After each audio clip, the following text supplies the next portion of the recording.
8:16 a.m. The wheels are turning slowly. Yeah. Faster than the speed of light. Starts with a C. It's not continuity. It's like a causality paradox. Causality. There we go. Thank you. Causality is weird. You know the whole theoretical thing about if you were theoretically able to travel back in time and change events, that other events would still have to occur to make future outcomes stay the same. Oh yes, the Final Destination paradox. Wait, hang on. Is Final Destination secretly the most like theoretically, physically accurate time travel thing out there? The idea of Final Destination is that if you cheat death one way, death will get you some other way that's more amazing. Sound backing in physics in the Final Destination series. Look, it's a little bit like between that and the Butterfly Effect featuring Ashton the Cooch Coocher. I feel like we're like 90% of the way to like none of that Back to the Future bullshit time travel stuff, like actual real quantum physics time travel. Maybe we should get Professor Kutcher on this podcast. I think he's available. He's probably promoting that 90s show or something now. So, I mean, I guess he's around.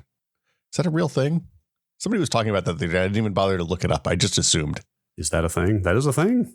Wow, really? That's a thing. That's a thing. It's coming out. Is it all of them? Let me guess. It's all of them but Danny Masterson. Hang on. Let's see. Well, I hope it's at least not him. Yeah.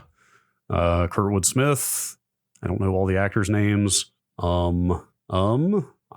Laura Prepon is in here. Yeah. Topher Grace. Yeah. Looks like Mila. Oh no. Okay, I see what happened here. The parents are the same. Okay. All the kids are guest stars. Oh, so they're transitioning to be about the grandkids. Yeah. So like Topher Grace is one episode. Mila Kunis is one episode. Don't see Ashton Kutcher on here at all. He's too busy at university. I wonder what's going to happen. Like, what's the drug of choice in the 90s? In the 70s, it makes sense they're all sitting in the basement smoking weed, but like weed was hard to get in the 90s. Man, what was the drug of the 90s? Like the drug of the Coke was definitely the drug of the 80s. I think cheap Coke was the drug of the 90s where I grew up. I didn't ever do that. It was bad. Whoa. Yeah, I mean, a lot of people ate mushrooms toward the end of the 90s. Okay, sure. Yes. Okay. I'd say psychedelic, like the rise of the Fish, Dave Matthews jam band kind of. Yeah, there were a lot of jam bands. The Lollapalooza to Bonnaroo to et cetera. Yeah, okay, that's sure. Look, the kids these days can't understand this, but there was a period of time when everybody was into jam bands. Maybe not everybody. Brad, everybody was into jam. Like, you couldn't not be into jam bands because they were everywhere. You'd go to the grocery store and they'd be playing a damn Dave Matthews song. What jam was I into? A jam band and without realizing it? I mean, I don't know. Did you like Widespread Panic? I don't even know what that is. Oh, yeah, you're a little younger than me. Widespread Panic played a lot of, do you remember the Horde Festival? That was the jam band. It was like Lollapalooza for jam bands. Right. Yeah, like you'd get Blues Traveler and Widespread Panic would headline that. Now, it's okay. Blues Traveler is fine. What about Hootie? You like a Hootie? I think Blues Traveler is like jam band adjacent, maybe, but that harmonica is not. That's all right. Let me tell you, if you see, like I saw Blues Traveler live a couple of times. Blues Traveler on an album that was produced for the MTV generation, not a jam band. Blues Traveler live, John Popper sit there with that harmonica for 20 minutes, no hesitation. That sounds great. You know what I started to say? I was just starting to Google John Popper because I always thought he was kind of fun as a frontman figure, but I don't know. I've got a certain hunch. Maybe I shouldn't. I feel like he might be right there on the bubble of like. Oh, you think he's a MAGA guy? You don't want to know what this guy's politics are. Oh, the Meatloaf / Morrissey connection. Oh God, yeah, Morris. Okay, we have to end this. So anyway, I'm glad to know that you're a fan of jam bands too, Brad.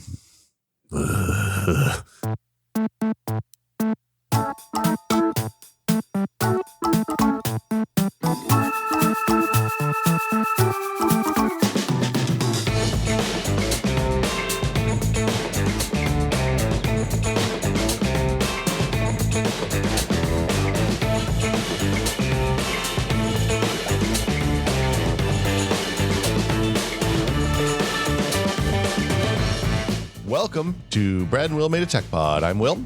I'm Brad. I got a little bit of a cold, Brad, so if I sound weird, I apologize. You're doing well. Like you let me hear the cough or the sniffle or something before this, and then I was like, oh yeah, that's a cold. But yeah, the dose is a little dopped up. You're hiding it well. Yeah. You're soldiering on. Yeah. Yeah, I mean, look, it's not as colds go, relatively minor. So yeah, just if I'm sure you're the same. I would be thankful just for it to be a cold.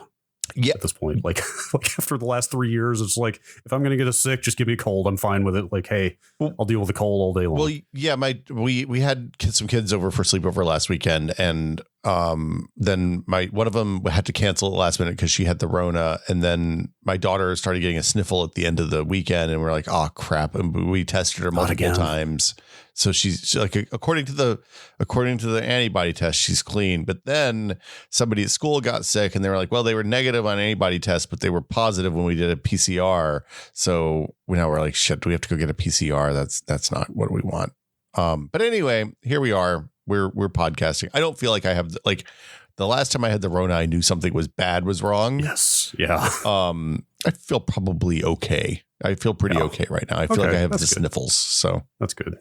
Fingers crossed. Fingers crossed. Brad, it is that time of month again. It's the most wonderful time of the month. Yeah, we're turning Q's into A's or emails into answers. If you have an email, as always, you can send it to techpod@content.town. That's techpod@content.town. Do you think the answer conversion quotients of emails and Discord questions is the same? Do they both output the same quantity of answer? I think the quantity of Qs submitted via email is significantly lower than the Qs submitted via Discord. Do we have any mathematicians on the Discord that can help us work? Or maybe that's more of a material science thing, right? It's like an alloy thing. Like what's the ratio? Like an email yields a 0.8% pure answer compared to a 1.0 from a Discord queue. What am I talking about? The thing I will say is that the hit percentage on emails versus queues is very high.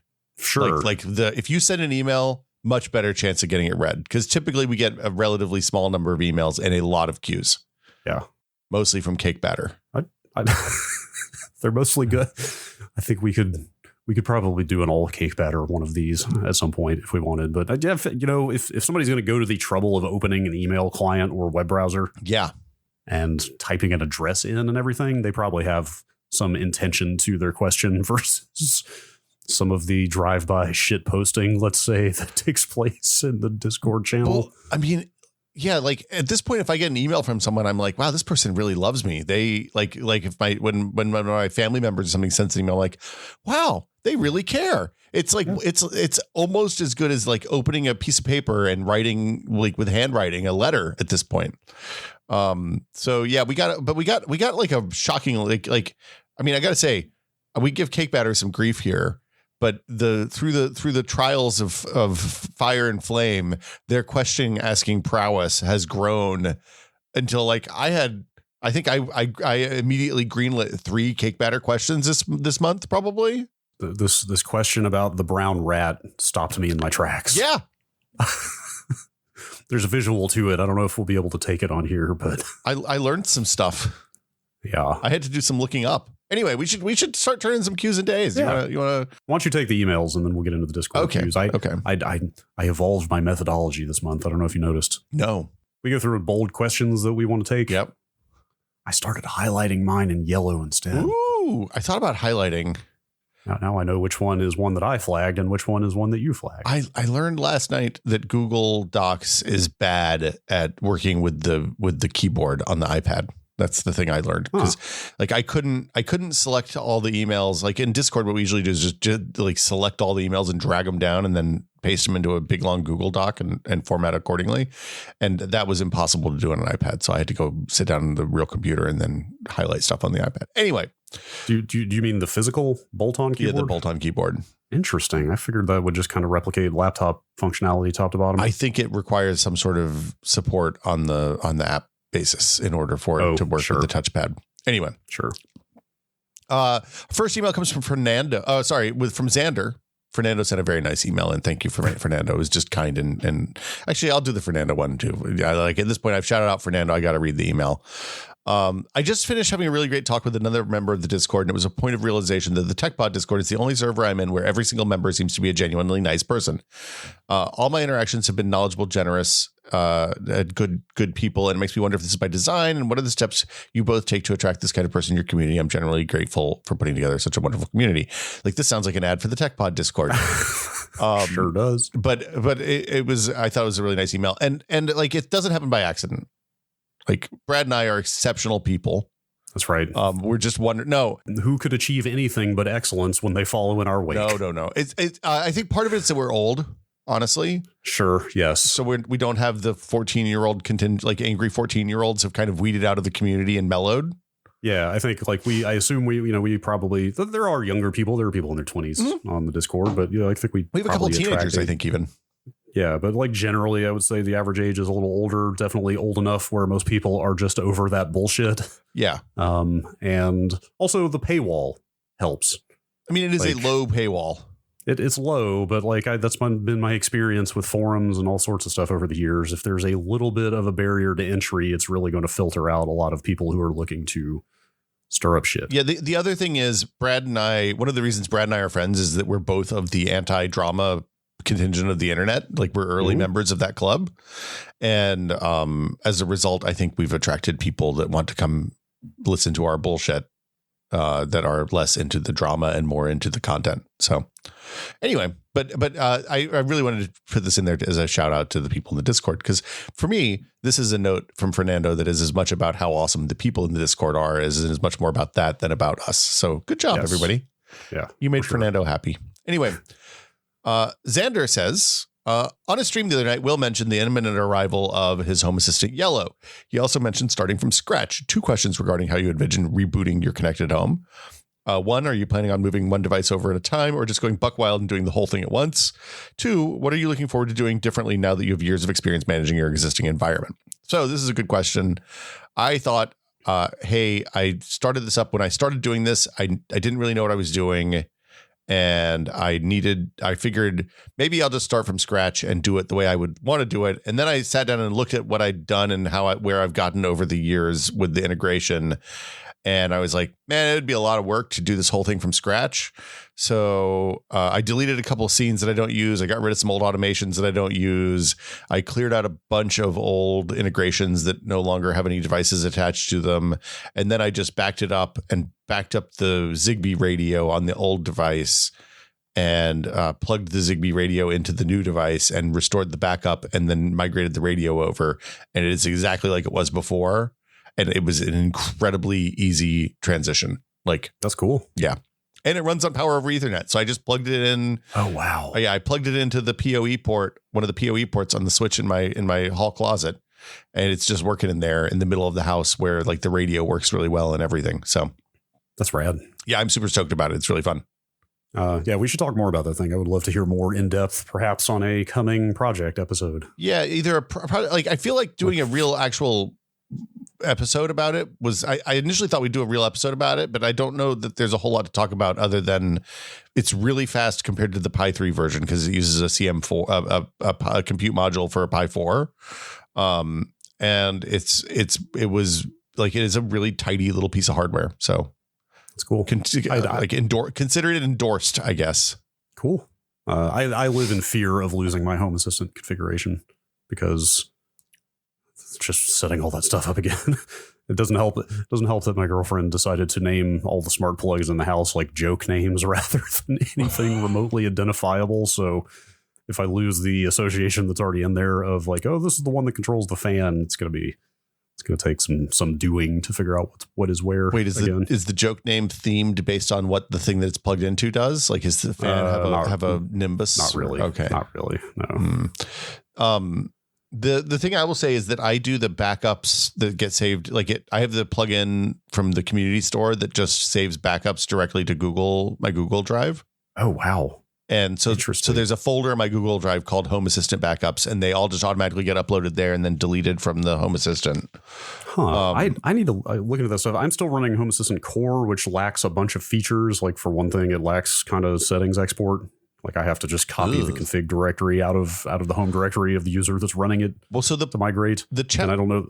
I think the store might be another thing I might not have access to. I'm not sure. I was going to say the challenge now is that the YAML config.yaml doesn't actually hold all the configuration anymore. So a lot of the apps that install, like the you go through an install process, don't save their config files in the config.yaml. So you need to do that backup. You should be able to export the backup. The backup's just a tar, and you should be able to just grab that and put that someplace safe, and then you'll be fine. But it literally, I set it, I plugged it in. I was like, I'll noodle with this a little bit. I downloaded the Raspberry Pi OS installer, which one of the options for which OS you want to install is a Home Assistant install for the Raspberry Pi Yellow. And it was like, which version do you have? Are you doing it on an NVMe? Or are you putting it on just the eMMC on the CM4? And I put on the MMC on the CM4. The eMMC is like a flash card that's built into the compute module. Too early for this many acronyms. I know it's a lot. But it works. Like it worked out of the box. Like that's cool. It was like, hey, the lights will stop blinking when the install's done. And the lights stopped blinking. And I went to the IP address that and it would just like started working. It was, I was really impressed.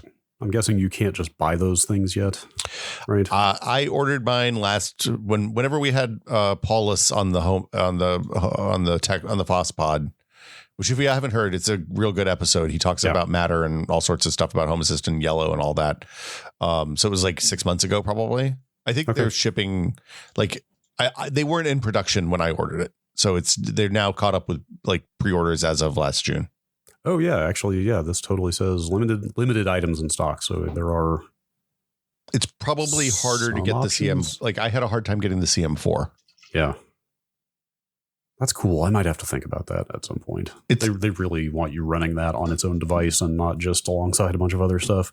Well, and it comes in a nice little box. You can run other stuff underneath it, like with the community store.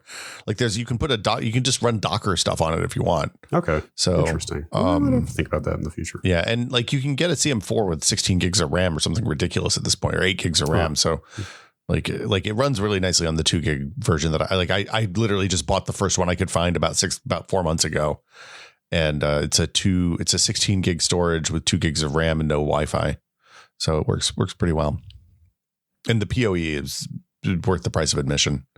PoE is cool. PoE, like power over Ethernet, I guess we should say. Yeah, I have all of my switches that aren't the one in the garage or the hall closet running over PoE now, which is like the one in the entertainment center is all just an Ethernet plug going into it. It's real cool. It's kind of magical, actually. Yeah, just plug a network cable in and nothing else, and make the thing go. Yep.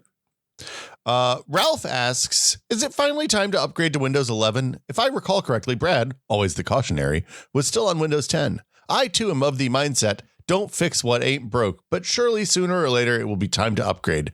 Windows keeps prompting me and I feel somewhat guilty every time I reject the free upgrade. Surely by now a lot of the early adopter flaws must have been ironed out. Have you upgraded? Are you considering it? Best wishes, Ralph. I am still on Windows 10. I actually the main reason is that I don't have a TPM in this 7-year-old motherboard.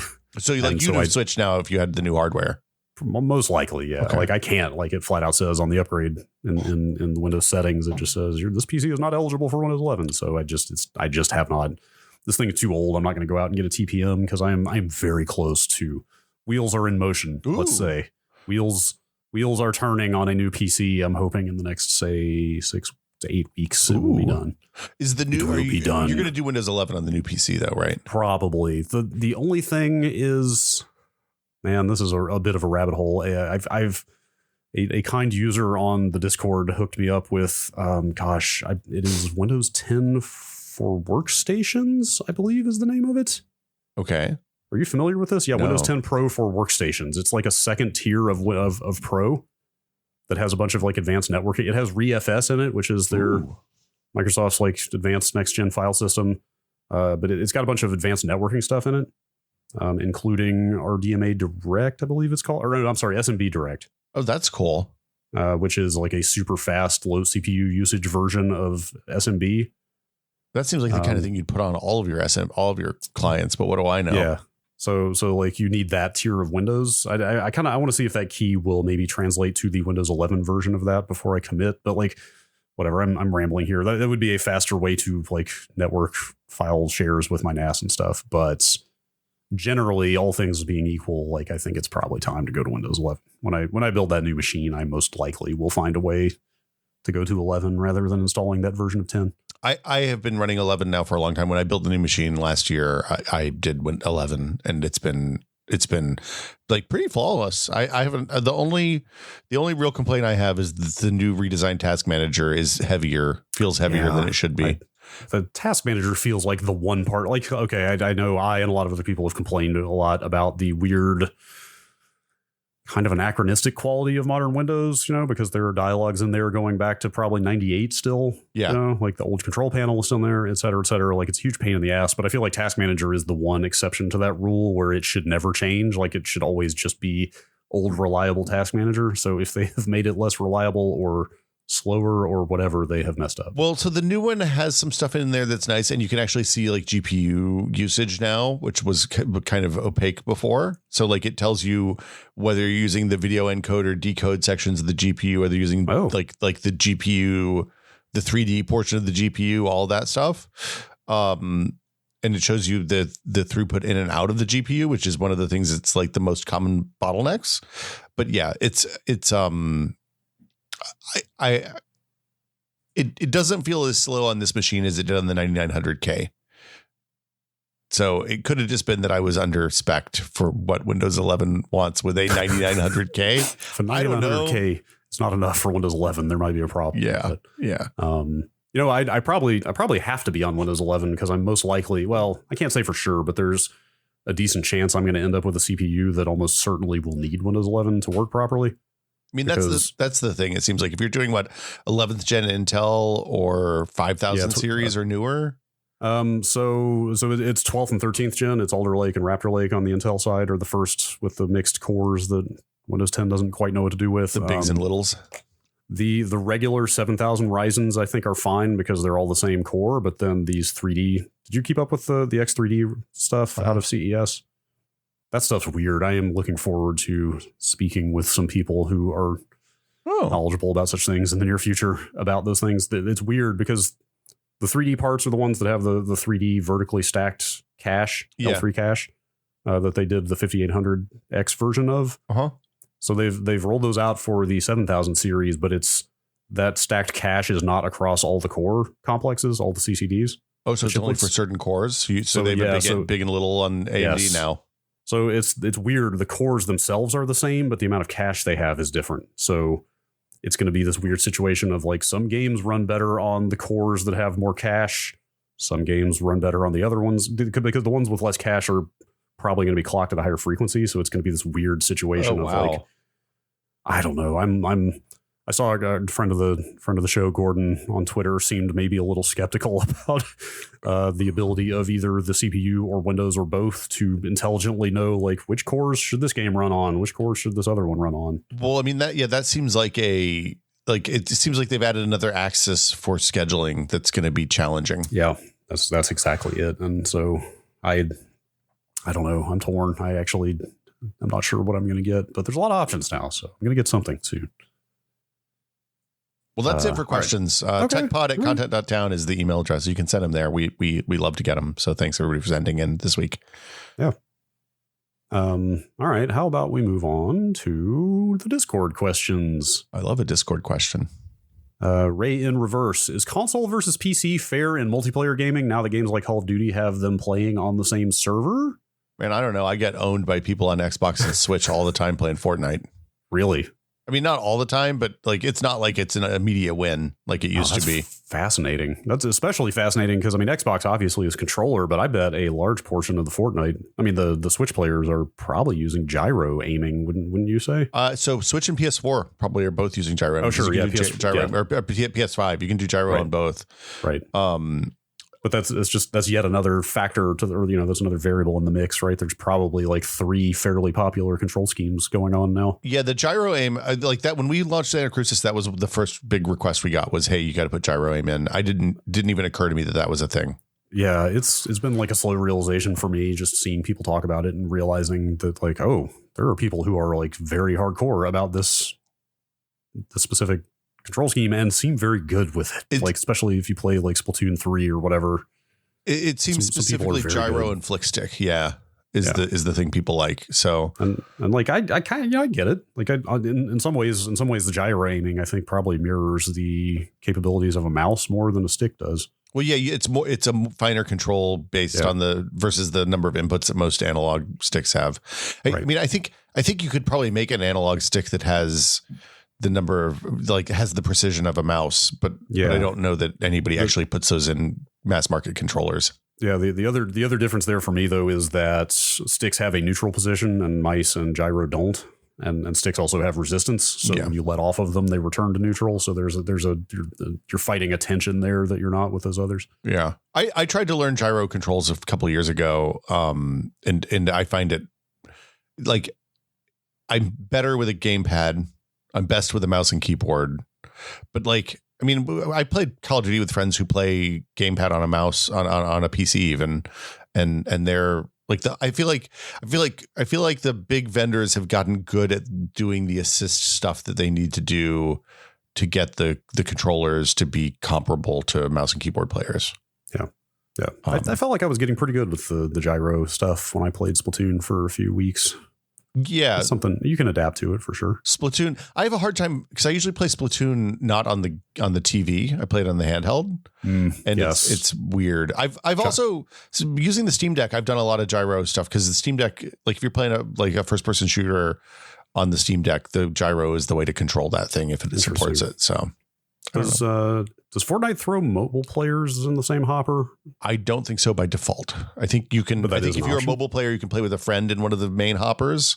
Okay. But right now, the main hopper in Fortnite, I often see PS4, Switch, and Xbox players. Maybe it's just PS4 and Xbox play, or PS5 and Xbox players, and maybe the Switch players I only see when I play with my daughter. Actually, when I think about it. Okay, that's fascinating. If you can opt in as a mobile player to other matches, like the idea that there are 4 different aiming schemes at work in the same match is really kind of cool. Yeah, I think the other benefit of the gamepads now is that like the analog triggers, depending on what your game uses them for, can kind of be a pro. Like if they give you finer control over steering and gas and stuff in a car. Also, analog movement is really nice, like you don't have to deal with you don't have a hard modifier for crouch or whatever. You can just push the stick a little bit and walk slower and quieter. Yes, so that is definitely an advantage there. Yeah. Let's see. All right. Authentic Sporks. What are your favorite sci-fi robots? Do you swing more function over form, for example, R2D2, or humanoid like C-3PO? Also, should they speak like us or in random machine noises? I've been watching a lot of Star Wars.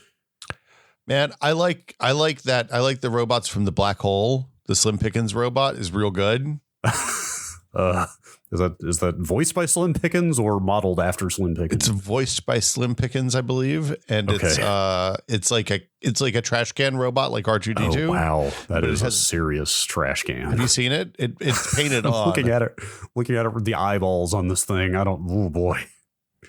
Yeah, have I seen the black hole? You should watch the black hole if you haven't seen it. It's pretty exceptional. We have this other podcast where we watch a lot of movies. Maybe I should throw that on the list. Maybe we should do it on this podcast. Look, if you're going to do that on that podcast, I would like a guest spot because I want to come talk about the fucking black hole. It is a weird ass movie. Okay, I will put your name down next to that for sure. My stock answer for this question, I apologize if I've given this before, are Case and TARS from Interstellar. Oh, they're like that's the real answer to the question. I think those are all time imaginative, and it's entirely possible that they lifted that concept from some other science fiction. They lifted it from DARPA. Oh wait, is that sort of thing like actually in development? The rotating spiral design was a DARPA design that never went anywhere, I think, or that we know of.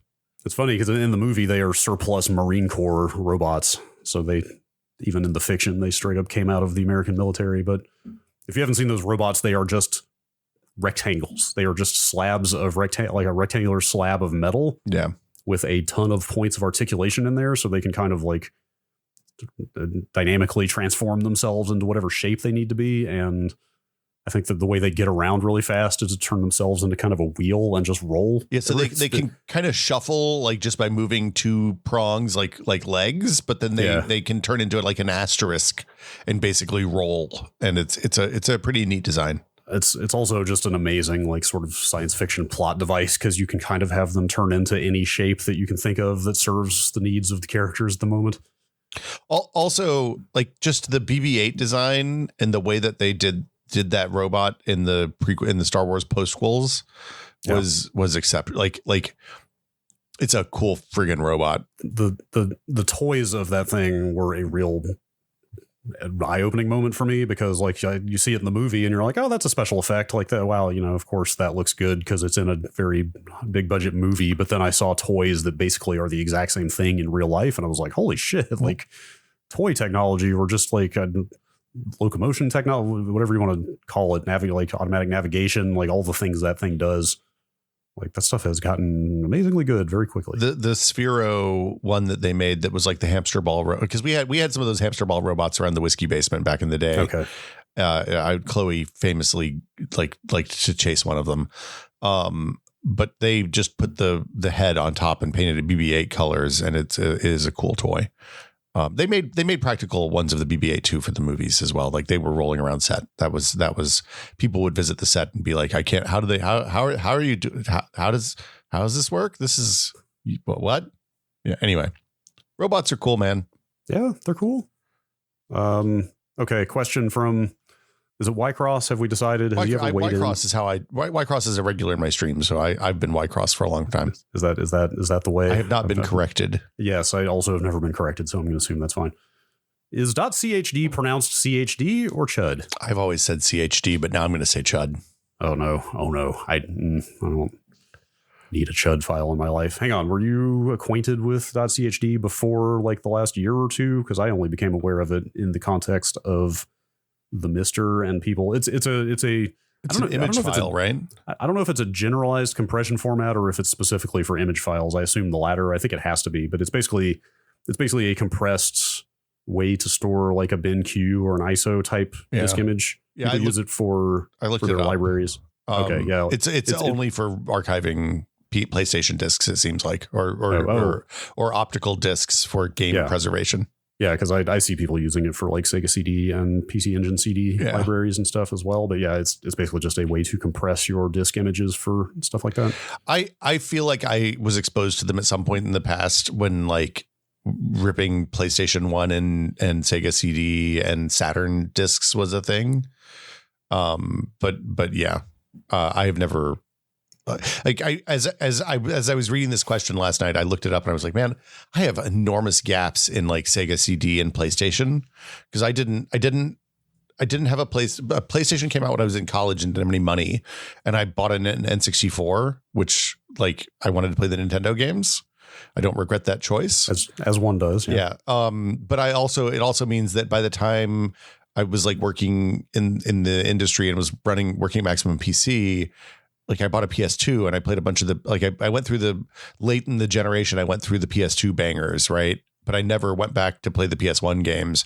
So like I have no idea what is cool or why on the PlayStation 1. And I feel like I need to go back and explore that gap. That's a big question. That thing was so popular. There are thousands of games for it. It's especially now that we've got things like the Mister, or emulators are also very good, and you kind of are tempted to store an entire library of those things. The PlayStation makes that difficult because I'm sitting here tallying right now. The PC Engine is still counting up. I can tell you a full Sega CD set, like every game ever released for the Sega CD, is 124 gig.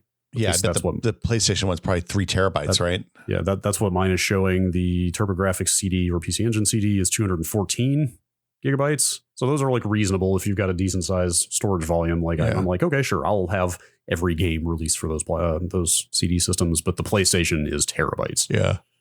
And it definitely gets into like, do I really need every PlayStation game ever released? Some of those are pretty bad. Well, and also like, I don't know, like it's hard enough. Like it's enough pre the modern internet that like, there's not even like there's like IGN lists of the top 100 PS1 games or whatever, but that doesn't give me the context of those games when they like I kind of want to know the context of those games when they came out, right? Like I want to know why people were excited about Chrono Cross or whatever. And I mean, I know why they were excited about Chrono Cross, but like, you know, like the context around those games is as important for games that age as the games themselves, I think now. So anyway. Yeah. Chud, that's the answer. Before we move on, in the context of .chud files, I know this is juvenile. I became aware of the existence of a .ass file over the weekend. What do you use the .ass file for? What do you want to use it for? Well, I mean, it's a subtitle format, apparently. Really? Like a very cool subtitle format. Actually, I had no idea what it was until I looked into it. But look, I dabbled with a little bit of anime. Okay, some out of print old anime. Oh, I was just reliving my high school anime editor, TechPod anime editor Brad Shoemaker at it again. That's me. I don't know if it's still in wide use, but people in Discord were saying apparently .ass, like the ass format for subtitles. Sorry, I can't help it. It's funny. So here's my question. The ass file, I don't know if it's still as popular as it used to be. Real quick, I'll just tell you what it is. So you can store custom fonts. Oh, so you can properly display Papyrus with Avatar using an ass. Yes, exactly. Nice. Oh, God, I didn't even think about that. It's interesting, though, like if you FF probe an MKV that has ass subtitles in it. Don't probe your ass file, Brad. I guess. It's not a good idea. Is that the title of the show? Is that look permissible? I mean, we can put ass as long as you put the dot before ass, so people know we're talking about the file format and not something untoward. I've written this down. I'm going to stare at it and think about it a little bit. Yeah, think about what you've done. It's cool though. So it like if you FF probe the file, it'll just literally say like stream number 4 is a true type font file. Like you can literally just embed standard font files in the container. Oh, that's cool. And they also can store positional data. So subtitles don't just default to the bottom of the screen. You can put them anywhere on the screen. So you can like put subtitles like right next to a signage or something in the frame, and with custom fonts and stuff. It's super neat. But that also led me to, I don't know if it was proprietary originally, but now there is an open source library, which of course is called libass. Of course. That lets you work with. Does that predate the Blu-ray font subtitle format, which also has some similar features? I don't know. The little bit I looked around at the .ass stuff seemed like it came into being maybe around 07, 08, which is right when Blu-ray took off. That would be maybe as a response, a necessity to the Blu-ray, because like I can't remember. There's a I think it's a Guy Ritchie movie or something that the subtitles are placed underneath the people who are talking, and each character has like a unique twist on the font or a different font treatment. And I feel like that was one of the showcases for shit you can do on Blu-ray that you couldn't do on DVD. I could see that. Yeah. Okay. I'm glad I learned about the ass file, Brad. I can't not laugh at it. I know it's dumb. Everybody else got over this 10 years ago at least, but yeah. Let's see. A question from Pat Bear, friend of the show. Hey, Pat. When you're installing new software, why do they call it a wizard? Oh, man. So I went and looked this up to make sure that I got this right. Is there an answer? I didn't know. Yeah, there is an answer. So, okay. Here's the thing that people don't remember in the 21st century. Installing software used to be hard. Like even on Windows, in like the Windows 3.1 days, when you got like a copy of Photoshop or something, you had to install. It would have a folder in the thing on the disk or on the like a supplements floppy disk sometimes that would have all of the stuff that Photoshop depended on that you had to install too. If you didn't install that stuff, Photoshop wouldn't work right. So what and important technology cultural thing, in the olden days of computers, before everybody got phones and laptops and all that stuff, nerds called the people who were the real nerds wizards. Like people would sign their Usenet posts software wizard or Emacs wizard or whatever.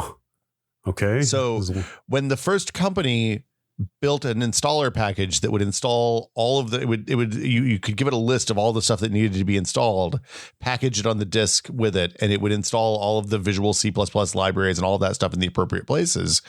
They called it a wizard, presumably mimicking the people, the people who self-identified as wizards. And like there's even facts about what a wizard is in terms of computer use, where somebody who's kindly and helpful and generous with their time. And Gandalf's not Radagast the Brown or anything like that. Anyway. Oh, Radagast is all right. Look, he just likes the animals more than the people. That's fine. I can respect that. I feel like those movies did him a little disservice. His red velvet pancake puppies were the bomb, though. That's what I will say. Fair. So yeah, they called it a wizard. It's funny. We talk about this on the episode of the Foss Pod that I think will be out next week, because we talk about Debian a lot, as we have one of the Debian maintainers on. Yeah. And Project leader. Yeah. And it was a fascinating conversation to think, because now it's hard to remember a time when installing software was a challenge. But it used to be that even on Windows, like installing software on Linux prior to apt and PKG, DPKG was hard. Installing software on Windows prior to Windows 95, kind of, you could mess it up. You could have problems. So yeah, that's weird. I'd completely forgot about that stuff. It's almost like you're installing dependencies for your Windows application at that point. Yeah, you very much were, because depending on which compiler people use to make the Windows software, like you'd have to install a Borland C library or whatever, and now we just don't need that stuff. Just happens in the background automatically, so we don't even think about it. Yeah. Next question, which I had and then immediately scrolled away from. Oh, idle scrolling screws us again. That's a bad thing to do. Oh boy, can you fill for a moment? Yeah, do you want me to pick? I got a quick one. Okay, go for it. MSC says, do you still feel that Linux is only free if you value your time at 0? I was going to take this one to you later. That one is an interesting question to me. Like that was the joke for a long time, just to be clear. Yes. That was the, I mean, I think some people thought it was a joke. I think the Windows people that posted on forums probably didn't think it was a joke. Yeah. I don't know that I've felt that way for a pretty long time. Like Linux is a profoundly useful piece of software. For sure. Also, I mean, that came about back in the day because software back then was very expensive, right? Like, yeah, you kind of don't have to pay for Windows now. Like they basically give it away. Well, but back then, like a Windows license was expensive. Like Visual C++ was expensive. Yeah. Like we talked about that on the Blender Foss Pod. Back when Blender started, a C++ compiler cost hundreds of dollars, right? And so like Linux wasn't just a free operating system, it was also free development tools. So it was actually a big deal that you could get a full suite of, tools to make software with without paying anything. For Windows even. Yeah. Right? Like the thing though, also it was that became popular in the time when people were trying to run Linux on the desktop as an alternative to Windows. In a less constrained way than most people who run Linux on the desktop do. Like I think most people who are running Linux on the desktop now are probably running Chromebooks and Chromeboxes and stuff like that, right? They're not running Debian stable on their desktop. I don't think that's been. I mean, look, I have 2 or 3 Linux boxes in the house, depending on whether you count like Raspbian installs as Linux boxes. They're incredibly useful, and I would value them much greater than 0, given the stuff that they do for me. Yes, I think the one place that still kind of holds true is when you just have a goal in mind, a project, you're trying to get some service running, Home Assistant or Plex or blah, blah, blah, and you get mired in like, we need a term for this, like the kind of Google hell of like Googling error messages and various terminology that you don't understand. And like you spend days trying to understand why something isn't working. Like that's still the one place where it feels like, oh man, okay, I don't know if this is actually a great use of my time. But like the place where Linux feels super valuable for me is just learning about it. It's like when I'm not being frustrated by it, but instead I'm filled with wonder at all the stuff you can do. Like that's where it feels like truly valuable. Well, and it's interesting because like those places that you get mired, like I just went through that with the Plex install. I think I talked about it in the episode last week a little bit, yeah. but like the entirety of that problem could have been bypassed if Intel's driver installation was clearer about what version of the kernel it needed to have in order to work right. Like if it had said, hey, you need this version of the kernel or newer in order for this to work, it would have been a 30-minute project for me and I would have been up and running in no time. So Thanks, Intel. You know what? I guess I could submit a note and patch their patch notes, but dude, it feels good to stay tuned for the shocking reveal in the Foss Pod about Brad's new gig. About filing bugs and etc. with open source projects. Anyway, next week. Yeah. You know what? I screwed myself with this new methodology. Oh no. I scrolled right past the yellow highlighted questions. Oh, yeah, they're invisible. My brain was only looking at the bolded questions, and since I flagged this one in yellow, I completely bypassed it. But this is the one I was looking for from Slam Donk. It's a good name. It's a good name. What do you think will become of the knowledge shared and dispersed across forums and other persistent searchable communities as more of these small communities move to more ephemeral, less queryable locations like Discord? Will the web forum always have a place, or do you think we risk losing some tribal knowledge as they fall out of vogue? I think that is definitely a risk. What was it? Oh, it was Twitter. God, it was Twitter. I mean, Twitter is a more recent example than internet forums, but like when Musk took over and the future of the platform looked very much in doubt, and I guess it still is, but the number of like journalists and historians that were coming out of the woodwork going like, holy shit, if this all goes away, like there is a massive amount of the last like 15 years of culture documented on this platform. Yeah. You know, Arab Spring organizing and all kinds of stuff, investigative reporting. The blue dress, like gold dress day. Yeah, sure. The most important, only the most important stuff. But even like, you know, like documentary video evidence of war crimes and stuff, you know, like some serious stuff is contained in this platform that everybody just assumed would persist forever. And all of a sudden it seems, you know, at risk of maybe going away. And that would be a massive loss. I mean, granted, there's a lot of important stuff on Something Awful forums, but maybe nothing that quite rises to that level, although there was some investigative reporting that came out of there. But like even then, you know, like even early internet stuff contained on like fan communities and forums and stuff like that, like that's all culture that is valuable. And, you know, the Wayback Machine can only do so much, I feel like. To me, it used to be that like the good, if you had a technological problem too, the good way to solve that problem was to type the problem you had and then put message board or forum at the end of it, right? And you'd get a thread on you know, Stack Exchange or some relevant forum that would give you a good kicking off point to find the solve for your problem. I think the thing to me that stood out about this question is that the general degradation of search quality over the last couple of years is the larger problem, right? Like we're already seeing, even pre-Chat GPT and all that stuff, we're seeing a dramatic degradation in the quality of search results, because you get those pages when you search for something, you get like if you search for lollipop creation, then you get a page that's like, what is it most important about lollipop creation? Well, lollipop creation starts at the candy factory. Candy factories are a place where blah blah blah blah blah, and they're just nonsense pages that are completely devoid of valuable information. Yep. And like when I've explored, like I posted a tomato soup recipe on shitty.blog a few weeks ago. Ooh. And somebody was like, look, I'm going to tell you, you should check out, it's a real good tomato soup recipe.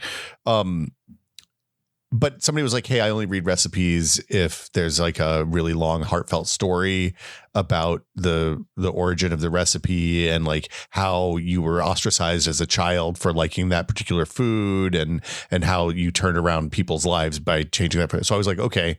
And I went and typed that prompt into ChatGPT and then pasted it onto the blog post. And now there's like 4 paragraphs of garbage text that fit the format of recipe blog, heartfelt story with stunning revelations and like a little bit about the politics of tomatoes, and like it's we're hosed. Like, it is a real problem. Yeah, seriously, man. Should I actually, maybe I'll just move on to the next. I have a related question here. I'm trying to find it. I think Google's going to give up the search. Search. I think we've had 20 years of a time when search was useful, and I'm worried that it's good that time has passed. Yeah, for sure. Also, I mean, if I could be a little like inward looking for a minute, I mean, you know, I have been through the experience once, and it wasn't a complete experience, but it's pretty close, of like work I did just vanishing from the internet. Yeah. On GameSpot. Like, all the reviews I wrote are still there and et cetera, but a lot of the custom built feature content on that site is just gone. And you can find some of it on the Wayback Machine, and some of it's like slightly broken on there, but like watching years of your life just kind of vanish, years of your kind of professional output, is rough. I made a magazine that people read on the toilet and then threw it in the recycling bin every month. Fair, I guess. No, maybe it's not a unique experience, I guess, but are archiving that stuff is a topic of concern for me. And it's hard to, I lack the web design prowess to use the right words here, but like the way web pages are put together these days, you can't just save as a web page and get a static page that works. Yeah. Like all dynamic units and blah, blah, blah. Like, again, I can't quite articulate what I'm saying. You know what I mean? Like, it's tough. It's tough to go archive stuff that is like served in the way that web pages are served now. And so I've been talking to some people on the Discord about like backing up like my Giant Bomb profile and stuff like that. Yeah. I mean, it's an interesting, it's a real problem. Yeah. Like that archival. I mean, we should get somebody from Internet Archive on to talk about this because it's an interesting challenge, and they have they have a really good approach to that now, I think. Are they are in the city, right? They're here. They're mostly East Bay, I think. Jason's got an acquaintance. He has agreed to be on the podcast in the past, and then the pandemic happened and we stopped recording in person, and I haven't followed back up with him. I don't know if we should put this in the show. I think it's probably fine. Okay. I'm looking. There's a building near here that I think might be. Well, maybe it's not their whole operation, but I'm looking up. Okay, that is absolutely it. There is. I live walking. It's a building with columns. Yep. And like stately kind of presentation that I have walked by numerous times. I think I might have seen a sign. Maybe that's what tipped me off. But yeah, yes. I thought that was their building. Yeah, probably not their server farm, I believe. Yeah, that's probably not their data center, but I think that might be their headquarters. We should do that. That would be fascinating. Yeah. Okay. Speaking of AI and stuff, question from Warbird. What is the over-under that Apple is using AI-powered chatbots to field level 1 tech support questions? I just had an interaction that I frankly wouldn't be surprised was automated in nature, but was of a better quality than what you usually see for chatbots. Yes, I know that isn't how over-under works. No, I do not care. I think we've lost the battle on over-under. I don't know how I don't know that I ever knew how over-under works.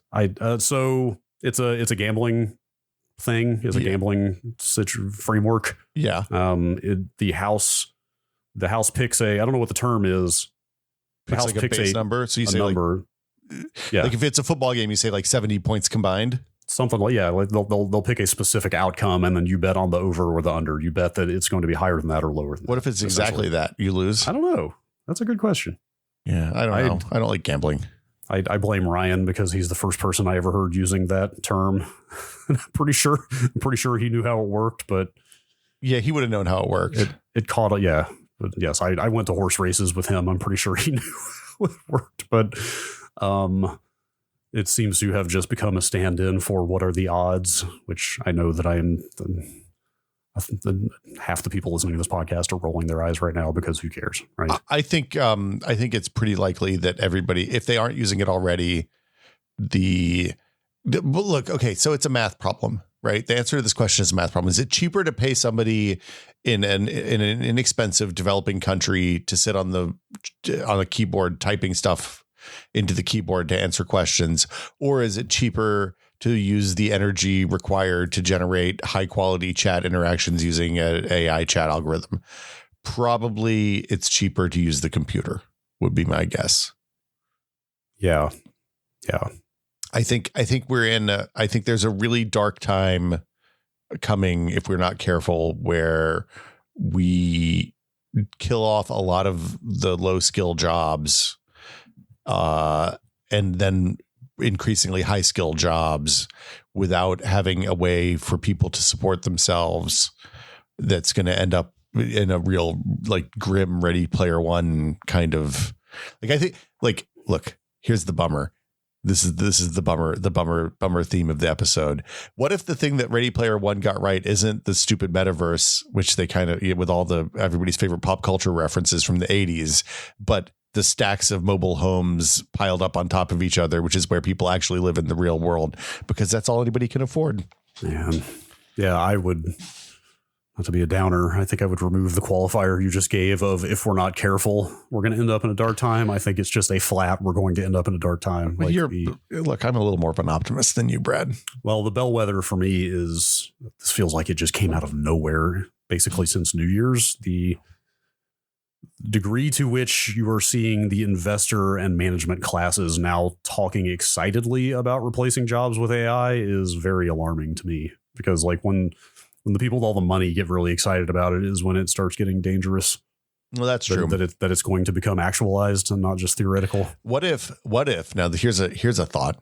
What if we replace all the hedge fund managers with AI? Now you're talking. Yeah. I mean, that's entirely possible. Like, it is very possible that AI could do a better job of managing investments like that than a human being. Well, the problem is the people will just pay the machines, will pay for the machines and use those as tools rather than replace themselves with them, because they're the money people. Yeah, sure. Fair. Yeah. Somehow they always find a way to remain on top. Well, look, they're first against the wall when the revolution comes, Brad. Oh, man. It's going to be a whole thing.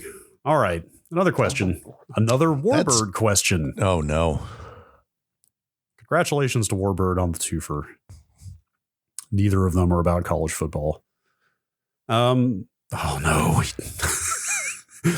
What is the over-under on Apple eventually integrating AirTag functionality into all of their portable hardware? One of my favorite AirPod Pros, I think this is Little Case Pro because there is an AirPod Pro product, right? Yeah. I think what he's saying is one of my favorite pros of the AirPods is the ability to ping the case. Same goes for the watch and phone combo. To have the ability to point my phone around and figure out where the hell the baby put the damn iPad would be amazing. To be clear, I mean more the 3D space tracking deal you can do with newer phones, not just the Find My Stuff. Again, yes, I know about over under. No, I do not care. I like the most obvious place that they could do this is the remote for the Apple TV. Okay. Because if you have a kid, that remote, God only knows where it is. It's probably in a peanut butter jelly sandwich someplace, covered in like gooed up and covered in jelly. I mean, my kid's pretty tidy at this point, but the point remains. Like I've the number of hours I've spent looking for an Apple TV remote over the last year and a half, 10 years is enormous. And I literally waited the last time I bought a new Apple TV for the living room a couple of years ago, and I was waiting until they announced the 4K, the not the latest 4K ones, but the second to latest 4K ones, to see if they put an AirTag in the remote, and they did not, and I was sad. I have to. I mean, the AirTags are so small. I have to assume that a technical limitation would not prevent them from doing what he's suggesting. It would just be a business limitation, right? Of, hey, we have this whole product line for these things, and we don't want to cannibalize that by just putting it in all our other products. I would replace every remote in the house if they sold remotes. If I could buy extra remotes that have the AirTag built in, I would replace every single remote I own with those. Yeah. So I didn't. I mean, the AirTag's fine. Like, I just didn't really have a use case for it. Like, I was not personally interested in it until this past holiday when all the air travel chaos happened. Yeah. And I became aware of this phenomenon of people putting AirTags in their suitcases when they travel. Lufthansa prohibits that. Oh, no. You're not allowed to do that. Wait, just by policy, or do they have a technical means of blocking it? No, they say you're not allowed to do that. Oh, I see. Well, I think their reason is because they don't want you to know where your luggage is. I was going to say, try and stop us cops, airplane cops. Yeah, like I followed a couple of Twitter threads over the holidays. It was just interesting to watch this play out of people whose luggage got lost in, I think, mostly the Southwest kerfuffle. Yeah, who were extremely intensively tracking the location of their suitcase as it moved around in real time. Well, the neat thing about it is the AirTags work by using everybody that has an iPhone's Bluetooth. So if you're in range of somebody who has an iPhone, which is like 40% of the world's population that has smartphones at this point, you can tell where your stuff is. Google apparently has one of these things coming too. Is that something you can opt out of as an iPhone user? That is a very good question, Brad. Huh. Interesting. I mean, I don't have a problem with it. I don't think I would opt out if that was an option. I'm just curious because it does seem like that maybe something they should offer. They hash the information that comes out so that when you bump the information back to the network, it's not it doesn't include any personally identifying information for the person who's doing the narking. So I don't think it's an issue. Yeah, I believe that. It's more just that they're using your data, like, I mean, I'm sure it is kilobytes of data. I'm sure it is not a big deal, but like adding any amount of network traffic to your device that you didn't ask for is maybe a little questionable. Well, the interesting thing I wonder is if they're going to make like the baggage handlers put their phones in a locker or something before they go out and are working around the bags. Yeah. For the company. Yeah. I didn't see how it resolved. There was one Twitter thread that went viral over the holidays of a lady who, what airline was it? I guess I shouldn't put any of them on blast, but she had been tracking her bag, and the location of the bag was extremely not what the airline was telling her it was. It was at somebody's apartment. Oh, whoops. And she tracked it making a trip to McDonald's one day. Oh. I didn't see how it resolved. I'm guessing what it is that they were using like third-party contractors for kind of the bag, I don't know, retrieval or storage or delivery or whatever. And this person, kind of in the same way that, like Comcast will send a third-party, like a contracted installer to your house, not a Comcast employee. I assume it was something like that. I don't know. I assume she got her bag eventually, but the airline support was being kind of shitty to her. Like she posted a screenshot of the chat with the rep, quite literally said, "Calm down, your bag is fine" at one point, which, like, even if that's the case, probably not the best thing to say to a customer in the age of social media. Look, my policy is you never check anything that's worth more than $600 combined, and you assume that it's gone the moment you put it on the belt. Yeah, I just as a matter of policy do everything I can not to check bags these days.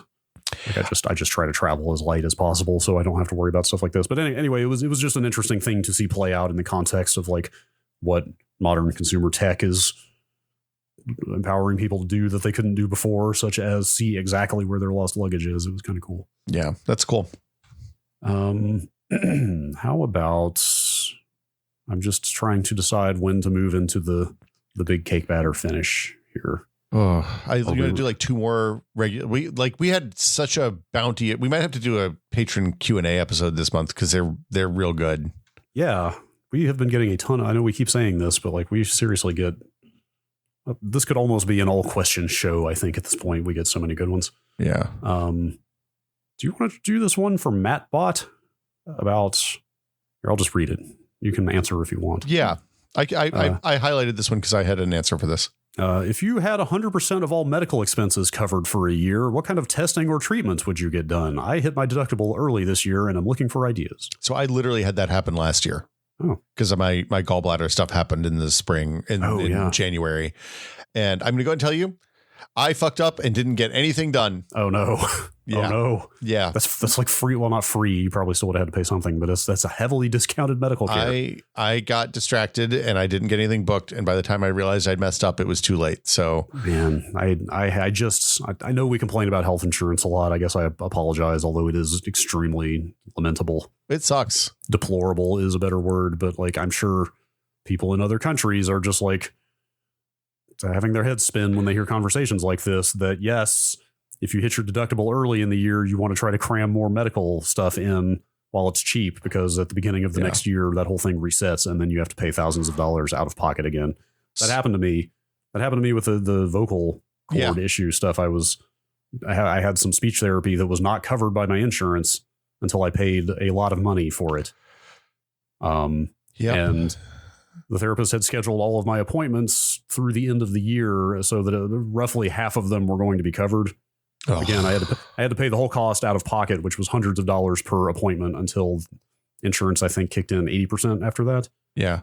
And literally after the last appointment that I had to pay full price on before the insurance would kick in, I never found out what happened, but the therapist had to cancel the rest of our appointments for the year and wanted to reschedule them for the new year. And it was just like, no. Cool. Now I get to pay full price for the rest of these as well. Like, just due to a shitty calendar technicality. That's the American healthcare system. I've been scheming with my GP to figure out, don't tell anybody, this is all off the record, right? To figure out how to get like the full body MRI so we have a baseline. Oh, interesting. Is that a preventative thing that people do now? Well, so you can pay to have it done. It's pretty expensive. Yeah. I also am not sure I can do an MRI. Like, I feel like I don't generally get claustrophobic, but maybe, I don't know. It's pretty small in there. Anyway, I feel like that's probably the thing I would, if I was going to do anything, it would be some sort of full body image. So you have a baseline from like whatever age, mid 40s, early 40s, mid 30s, whatever. I mean, that's another issue. I mean, I can tell you, knowing people who work in the medical field, that is a huge problem of people neglecting preventative care. I mean, that MRI, like an unsolicited MRI is maybe a little bit, like, that's extremely proactive. Yeah. But even more basic preventative stuff, like, people neglect it all the time because they can't afford it or they have to pay too much out of pocket for it. And that leads to all kinds of worse outcomes because people don't catch things early because they weren't getting checked for them. And then by the time you can't ignore the problem anymore, it's a bad situation. Get your colonoscopies and pap smears and all that stuff, folks. Yeah. Mammograms. I might line up a hearing test, honestly. Yeah, I wonder about that. I have some hearing loss. And I can't tell if it's hearing loss or a neuro problem. Yeah. Because I have trouble picking out voices in crowds. Interesting. I'm kind of getting there a little bit. I've had like a problem talking over people on these video calls more lately that I can't seem to lick. And I've also got like pretty profound tinnitus in my right ear for the last 4 or 5 months. Like it's high pitched, it sucks. It really sucks. Do you know about the tapping the back of the bone behind your ear? No.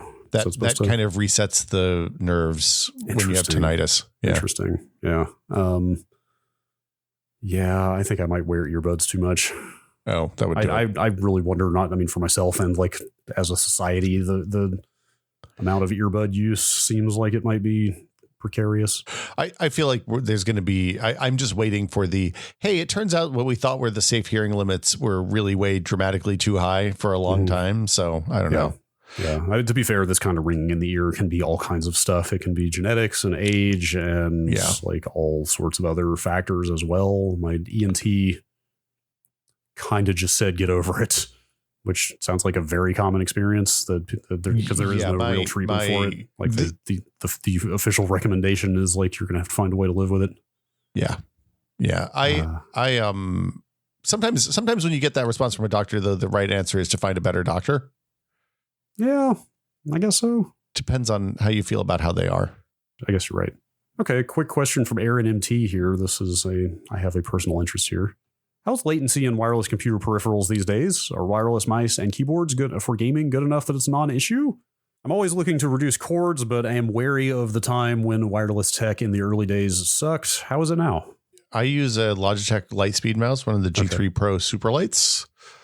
Oh, indistinguishable from a wire. Oh no, that's a whole tangent I didn't even intend to get into. First of all, I'm pretty close to I've been putting off pulling the trigger on a Lightspeed mouse myself because I want to go cordless. Also, this MX 518 is kind of falling apart. Yeah, that's an old mouse at this point. Well, this was the reissue. This was I just bought it a couple of years ago. Okay, kind of surprised how quickly it started malfunctioning. Anyway, yeah, it's pretty much all fine, right? Like I use a Bluetooth keyboard for gaming, and I have not noticed any issues with latency. So the Superlight isn't Bluetooth. I mean, the Logitech stuff has both a 2.4 gigahertz low latency, high refresh, like 1000 hertz refresh cycle connection. The Bluetooth, the difference is that like the amount of battery that's in this mouse gives you like 30 days on Bluetooth or 3 on the Lightspeed. Oh, interesting. For that reason, I do the pad. I have the charge pad underneath it. Oh, but that means you still have a cord. It's one cord and it comes straight out. I also have a wired keyboard. So I have a mechanical keyboard with lights and I do wired for that just because it's like the battery usage is such. You're not as obsessive about desk clutter as I am. No, I am it turns out I have grown to realize that I embrace and enjoy a small amount of desk clutter. That's fair. And by that, I mean moderate piles. That's fair. My desk would give you hives, Brad. Oh boy, let's just not.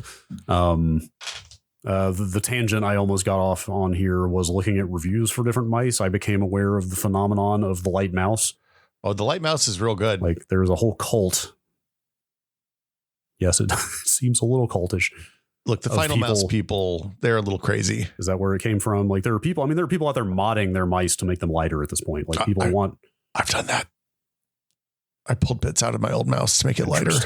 Okay. Yeah. There's I don't know if there's a subreddit for it, but I've seen a bunch of Reddit posts when I was Googling about it of people like cutting sections out of the casing. Mm-hmm. Like those mice you see with the honeycomb hole pattern in them are definitely those are trying to reduce weight, but it's people modding their mice with Dremels and stuff at this point to like remove as many materials as they can. So I was just about ready to pull the trigger on a G502X. I think there's a bunch of models. They rolled out a refresh of the G502, which I believe is the X, and then the X Plus has RGB. I think that's the distinction. Anyway, the new G502 that just came out like 3 months ago, I was all ready to buy it, and then I looked at the weight and I saw people going like, the only real dock against is it's pretty heavy. And I was like, oh no, is my mouse too heavy? Am I buying too heavy a mouse? Am I screwing up here? I can't decide. So the thing I will say as a former proponent of the heavy mouse is that landing flick shots in like PUBG and Fortnite and stuff like that, where you move the mouse very quickly and stop on a very high precision point, seems easier with the light mouse. That's fair. You're also operating at a higher level of play than me. I don't think it matters if you're not playing pretty competitive games. Yeah. Okay. But I used to be the guy who loaded up all the weights in the mouse, and as soon as I stopped doing that, I immediately got better at first person shooters. Yeah. So, all right. Quick. Let's see. Hang on. There are 15 cake batter questions in here. How many are highlighted? Did we do that lightning round one from Safed? Oh gosh. We might have to save that one. Okay. For time here. We'll get back to that. You're right. That's a good one. It's a real good. Maybe we can do it next month if we don't do it this month, or we just tack it on next week or something. Yeah. Should we do the Alberta one? Yes, that one's. I'll finish with that one. Okay. Pickles sliced lengthwise or widthwise? Always length. Really? Sandwiches, everything. I get the long slices and everything. I guess we're basically talking chips versus strips here. I like a spear. Okay, like spears are good for eating. They're not so good for sandwiches because they're not flat. Yeah, no, but I like a slice long for sandos. The stacker, I believe the stacker is the term that is used in the marketing mostly now. That's a brand. Is it? It's owned by Clausen, I believe. Okay. Or Vlasic. Those are the thin lengthwise, like they're basically the thickness of chips, but just the whole length of the plant. We only had chips growing up. Like pickles were just little chips to me. Were you sweet and sour?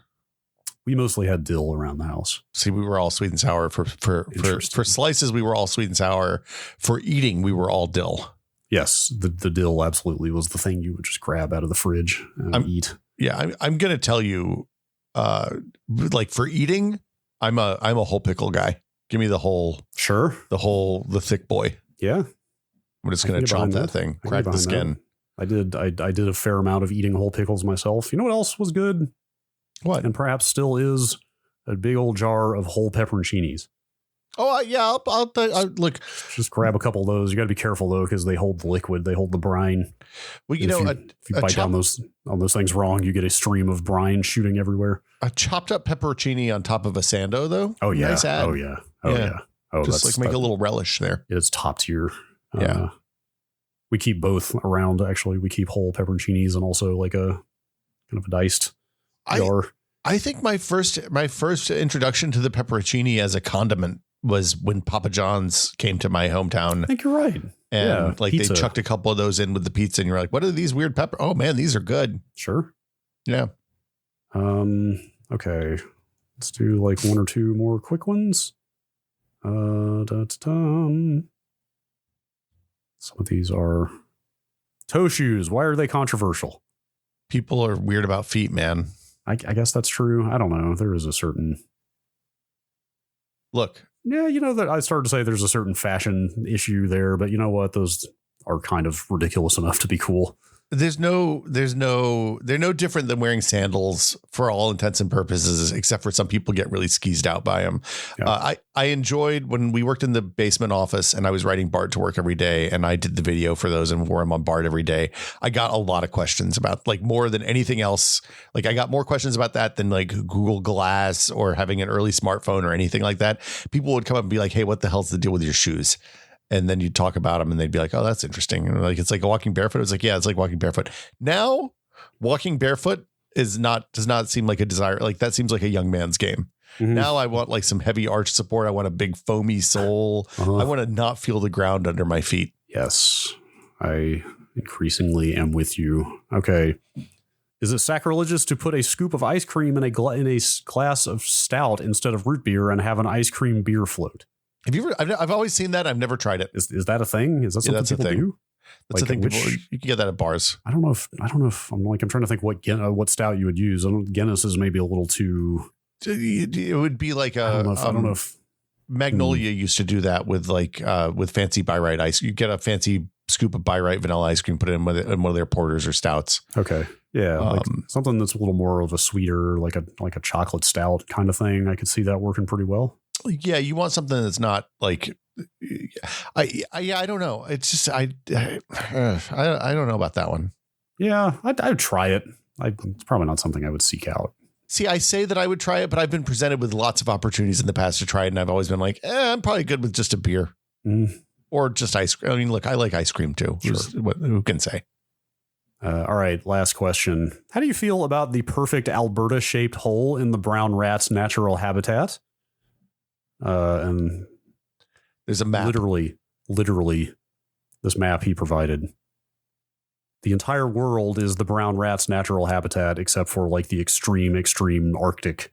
Greenland and like northern, like Newfoundland and stuff like that. And Alberta. Alberta. Parts considerably north of Alberta are valid habitat. Alberta is not. What is going on in Alberta? So I read the linked Wikipedia article. Okay. Apparently, the brown rat cannot overwinter in Alberta without being indoors. Huh. And they realized this before there was indoor rat infestations in Alberta. Okay. And they went on a massive rat extermination campaign in the 50s, 60s, and 70s. Oh, man. And like raising buildings to get rid of rats. Oh, I don't know how I feel about that. I know that rats are pests for a lot of people for legitimate reasons, but also as the owner or perhaps the servant of rodents. Yeah. I feel a little weird about this. I feel like the pigs have a little more personality. Like, look, I have known rats. I've also worked in labs where we had rats, so okay. I have a different relationship. Fair. Probably, like, I don't feel great about that. Just to be clear. Yeah. I don't. I don't know. We have a rat like I can't have bird feeders because of the rats in our backyard, and they're your Norwegian brown rat or whatever. Fair. I get it. I'm not a huge fan. Yeah. Of the rat. Fine. I know that I'm sure they have personality and all that, but whatever. The Alberta shaped hole. I bet that there's rats in there somewhere, man. Look, don't believe Alberta's lies. Yeah, this is all fucking propaganda. They would like you to believe there are no brown rats in Alberta. The interesting thing is there's some Saskatchewan shade in that article too, where they're like, hey, Saskatchewan's trying to get rid of them, but they don't have the fucking moral certitude and chutzpah to exterminate the brown rat. Alberta just creating its own alternate reality up there. Do they have black rats there? That's the real question. I don't know. All right. That's it. That's questions. Yeah, rats. Thanks to everybody who wrote in. This was a good month of questions. Perhaps we will do some more of these on the Patreon episode. Was that banner crop? And as always, speaking of Patreon episodes, thank you to our patrons.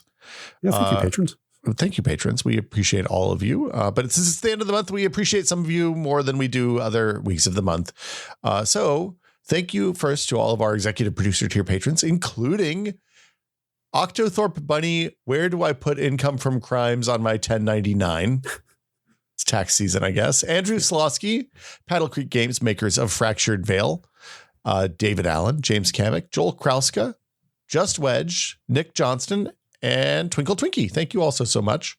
And then since it's the end of the month, we also thank our associate producer tier patrons, including Alejandro Navarro, Andre M. Burke, Arthur Keys, Dave Julian, Eric Klein, Graham Banks, Jad Rita, Jason Rooney the Ref, Jay Maybe, Matt Walker, Walkman 8080 in parentheses there, Nathan Phelps, Senchik Kumar, Steve Lynn, Thomas Shea, Tom Hilton, and Travis Rosner. Thank you also so much. Yes. Thank you. And if you would like to find out more about the TechPod and how to support it, you can go to patreon.com/TechPod. We have had a fascinating conversation about spinning up a ghost for people who are not super keen about Patreon, which I get. The one question that people had asked that didn't get answered in the previous episodes was, why didn't we just do Ghost in the beginning? The answer is we weren't sure if there were network effects on Patreon. And also Ghost was pretty new, and like we would have had to self-host it. So now we can pay somebody to host it. That changes the economics and the dynamic a little bit on that. Yes, Ghost was fairly early, three-ish years ago, and yes, there was going to be a lot of back end work for anyone using it at that point in terms of self-hosting, which stuff gets better over time. Well, yeah, and frankly, I don't think either of us trusted ourselves to self-host something that involves money transactions. I'm barely confident enough to self-host a Plex instance. Yeah. And so if you're happy with Patreon, we're not going to we're not changing anything in a irrevocable way. If we do it, we'll run both at the same time, and you can choose whichever one you want to support us on. Yeah. No questions asked. But that'll do it for us this week. Thanks everybody for sending in questions. This was fun. Not that it isn't always fun, but like it was a noteworthy batch of cues. Yeah, you make our jobs easy when you send in so many good cues. The email address is techpod@content.town. You can post them in the Cues Seeking A's channel. We will be back next week. Oh man, we have something really exciting for next week, I think. Do we? It might be the week after. Oh, it's the week after. Oh, that's the week after. Yeah, well, I'm sure we'll have something exciting for next week too. We'll definitely have something exciting for next week as well. Yeah. See you all then. Bye, everybody.